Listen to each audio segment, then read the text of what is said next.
wawashumayela ngaze senilibele nje uba komphonyaka kodwa asankenteza apha engqondweni yami uthi nokuba kwenzeka ntoni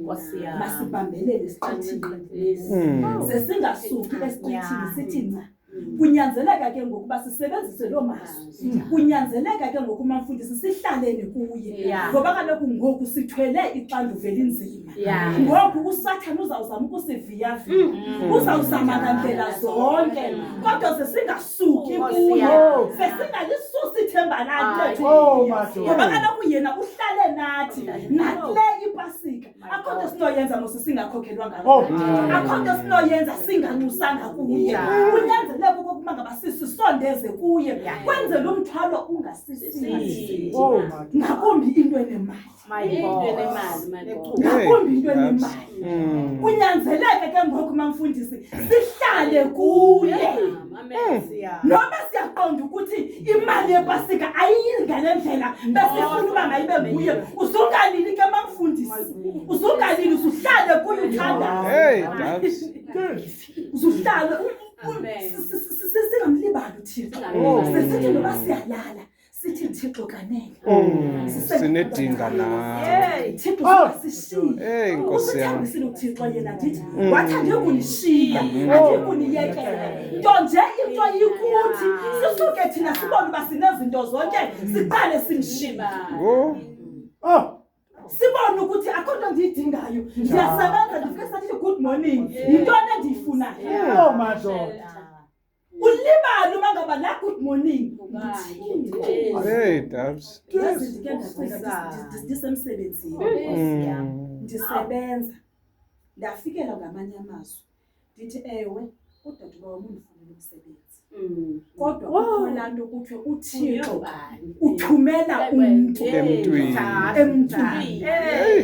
akhathazeki noba uze ngoluphi uhlobo okanye ngomphi kodwa uThixo akazi ngokwakhe uyathumela ngokuthi kunezithunywa zakhe mina ndicela ukuhlala Dabs Cela ukuhlala nje ndingasuki ndingasuki uThixo uyandiva uyandiphendula Dabs ngoba bendilila futhi beningandiboni last year bendiloko ngisithi ndiyarhalela wabona uThixo inhliziyo yami ngoba ndiyarhalela nyani andihananisi wandikhupha kulentulongo wandifaka kwenye indawo kandiqondayo ukuthi mhlawumbi ningangandiboni kule veki ndiphinde ndiqatha kule yeyona nto ndandiyithandazela leyo uThixo wandiphendula ekunyanzelekileyo ukuthi ngexesha lifanelekileyo ndizoma kule ndawo ndithi Thixo ndiyabulela ndingabulela kumfundisi ndingabulela kumfundisi ndibulela kuThixo ngexesha lifanelekileyo ngoba xa uzabulela uThixo kumele uqale ukunyathela kumele uzile kumele uzinze kumele uziqonde ngoba uzothetha nendoda enkulu uzothetha nomuntu ongamaziyo ukhona umuntu othi amazi hayi ndiyamazi sibona ngemisebenzi Amen asikadibani naye face Hallelujah ewe siyamazi ukumazi ngoba sinikule ndawo nje kungenxa yakhe uthi notsotsi athi xa yasindile athi nisinde ngezikamjani Nkosi yami akekho umuntu ongamaziyo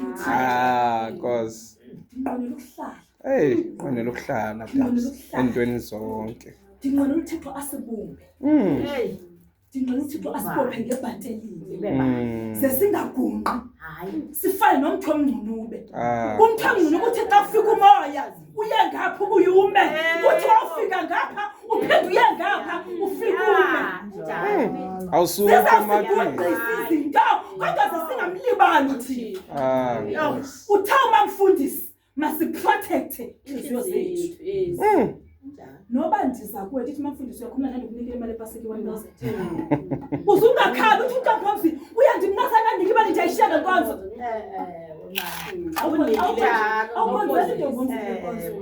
yithi noba abantu baqonda uba uvali nami uthi yazi into andifuna umbulisa untombomsi ndizamlisa mina kungemlevel ndingene nje ndiyagubile ndingamamela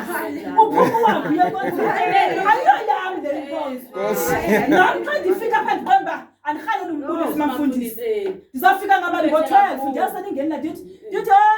wesana andibulisanga xa kuphuma inkonzo kuthiwa emnyango kuqala